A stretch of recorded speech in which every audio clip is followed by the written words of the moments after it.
Hello students, मैं श्री दीपचंद चौधरी महाविद्यालय ललितपुर से आज मैं आपको पाचन तंत्र में आमाशय की क्या भूमिका होती है और आमाशय के क्या कार्य होते हैं उसके बारे में बताऊंगी।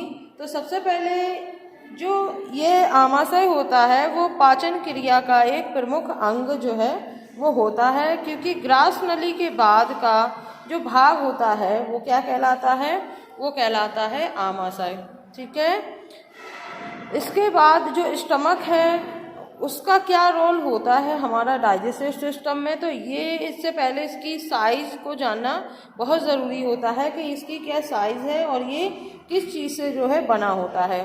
तो इसका जो लगभग 24 सेंटीमीटर जो लंबी मांसपेशियां होती हैं उनसे बनी एक खोखली थैलीनुमा जो है ये रचना होती है। इसका चौड़ा जो भाग होता है वो बाईं ओर या लेफ्ट की ओर तथा जो इसका सकरा या जो छोटा या पतला जो भाग होता है वो राइट की ओर जो है होता है। और इसका आकार जो लगभग है अंग्रेजी का जैसे जे होता है उसके जैसा ही ये दिखाई पड़ता है। और इसमें दो मोड़ होते हैं, जो छोटा मोड़ होगा या छोटा जो टर्न होता है वो आमाशय का राइट या इसका पिछला जो है किनारा बनाता है, और जो बड़ा मोड़ होता है, ठीक है, जो बड़ा वाला जो उसका मोड़ होगा वो आगे की ओर चलता है तथा एक ओर एक आर्च बनता है। ये आगे चलकर लेफ्ट की तरफ जो स्टमक का बॉडी या जो फंडस का भाग जो है वो बनाता है। तो इस तरीके से इसमें नीचे की ओर चलकर अगर देखा जाए तो अंततः ये जो है राइट तरफ मुड़ करके ये ड्यूडेनम से जुड़ता है। और जो वयस्क या फिर कह सकते हैं कि जो एडल्ट होते हैं उनमें आमाशय की जो है कुल क्षमता वो 1500 ml या 1500 ml के समथिंग जो है इसकी जो है कुल क्षमता होती है। इसके बाद बात करते हैं आमाशय का जो ग्रास नली की ओर का छिद्र जो है वो कार्डियक ओपनिंग या कार्डियक और फिश जो होता है वो कहलाता है।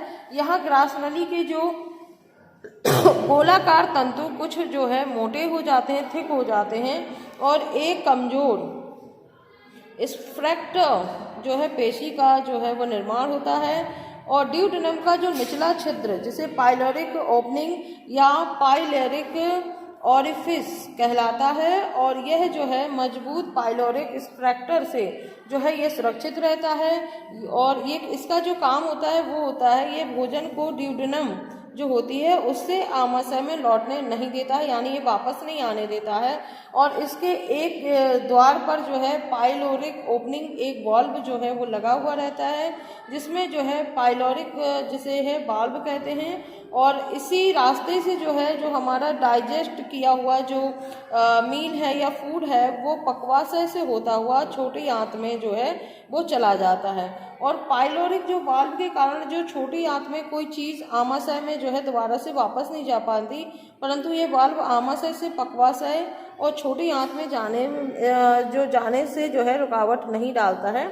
और आमाशय जो है वो लगभग 4 जो है आवरण से मिलके बना होता है। जैसे कि पहला जो आवरण है वो कहलाता है बाहरी, जिसे सिरस झिल्ली का आवरण कहते हैं, जो घर्षण को रोकता है, यानी जो उस पर घर्षण वाला जो बल लगता है उसको वो रोक देता है। दूसरा होता है म्यूकस मेम्ब्रेन, ठीक है, इसका जो आवरण होता है वो आमाशय के भीतरी भाग में जो है पाया जाता है और ये आमाशय ग्रंथि से जो है ढके रहता है। तीसरा होता है म्यूकस मेम्ब्रेन के नीचे सब म्यूकस कोट होता है और इस आवरण में जो है जठर ग्रंथियां पाई जाती हैं, जिनमें जठर रस जो है वो तैयार होता है। इसके बाद इसका जो चौथा आवरण होता है, ठीक है, यह आवरण स्नायु से बना हुआ होता है और ये स्नायु खड़े, आड़े और तिरछे तीनों स्तरों में जो है ये पाया जाता है। इसके बाद बात करते हैं आमाशय के जो है कार्यों की, कि आमाशय या स्टमक के क्या फंक्शंस होते हैं, उन फंक्शंस के बारे में भी हम जानेंगे। तो सबसे पहला इसका जो काम होता है वो होता है भोजन को मथना। मथना मतलब होता है भोजन को लुगदी के जैसे बनाना। जैसे आप बेसन का घोल तैयार करते हैं वो थोड़ा पतला होता है, उससे भी थोड़ा सा थिक जो है इसमें जो है घोल बनाया जाता है। इसकी कंसिस्टेंसी जो होती है वो काफ़ी थिक हो जाती है उसी तरीके की, और इसमें मथने में पानी का या वाटर का बहुत बड़ा रोल होता है। तो भोजन को मथना, जिससे कि वो क्या हो, छोटे छोटे कणों में टूट जाए, और जब ये कणों में टूटेंगे तो उससे जो है पाचक रस जो है उसमें अच्छी तरह से मिल जाएंगे। तो ये पहला काम होता है स्टमक का कि वह भोजन को जो है छोटे छोटे कणों में तोड़ करके उसमें पाचक रस मिल जाए, जिससे कि वो लुगदी जैसा फॉर्म में जो है हमें दिखाई पड़ता है जो आपने खाना खाया हुआ होता है। दूसरा इसका जो काम होता है वो होता है भोजन को जो है जठर रसों की सहायता से पचाना। तो जो जठर रस पाए जाते हैं उसकी सहायता से जो हमारा खाना है वो डाइजेस्ट होता है, क्योंकि जब वो डाइजेस्ट होगा तभी उसमें से जो पोषक तत्व हैं वो अलग होंगे और शरीर के अंगों में पहुंच करके शरीर का पोषण करेंगे या उसको पोषित करेंगे।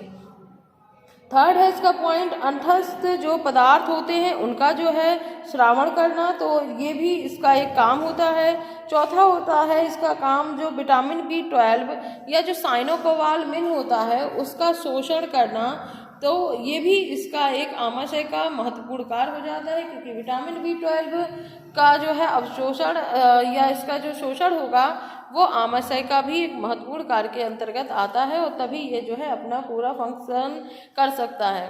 इसके बाद आता है आपका फिफ्थ जो इसका काम है वो होता है कि जठर रस में कुछ ऐसे निसंक्रमण गुण भी होते हैं जो पाचन तंत्र में उपस्थित रोग जो हैं उनको अनेक जीवों को जो है ये नष्ट कर देते हैं।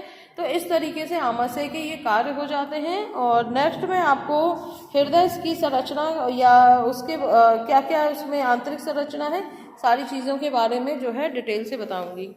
Thank you.